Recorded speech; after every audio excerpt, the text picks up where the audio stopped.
టీనేజర్స్‌కి, పేరెంట్స్‌కి emotional bonding and connection miss అవుతున్నది అనేది ఇప్పుడు మేజర్ ప్రాబ్లమ్ అనమాట. చాలామంది పేరెంట్స్ మా పిల్లలు మాతో సరిగ్గా ఉండట్లేదు అని, పిల్లల వైపు నుంచేమో మా పేరెంట్స్ మమ్మల్ని అర్థం చేసుకోవట్లేదు అనేది మేజర్ కంప్లెయింట్.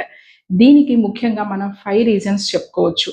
డిజిటల్ డిస్టెన్స్ అంటే పిల్లలు వచ్చే టైంకి పిల్లలతో టైమ్ స్పెండ్ చేయాల్సిన టైంలో పేరెంట్స్ ఫోన్స్‌తో గడపడం. Next commanding parenting. అంటే నువ్విలా ఉండు, అలా ఉండు, ఇక్కడ పెట్టు, అక్కడ పెట్టని కమాండింగ్‌గా చెప్పడం పిల్లలకి.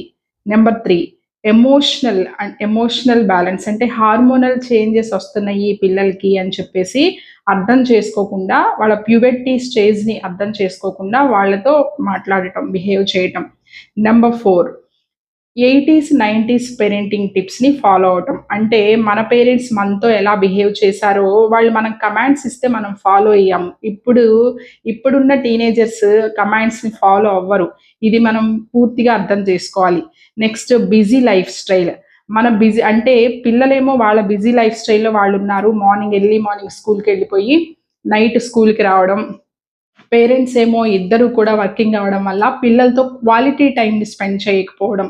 ఈ 5 రీజన్స్ వల్ల పేరెంట్స్‌కి, పిల్లలకి ఎమోషనల్ బాండింగ్, కనెక్షన్ అనేది మిస్ అవుతుంది.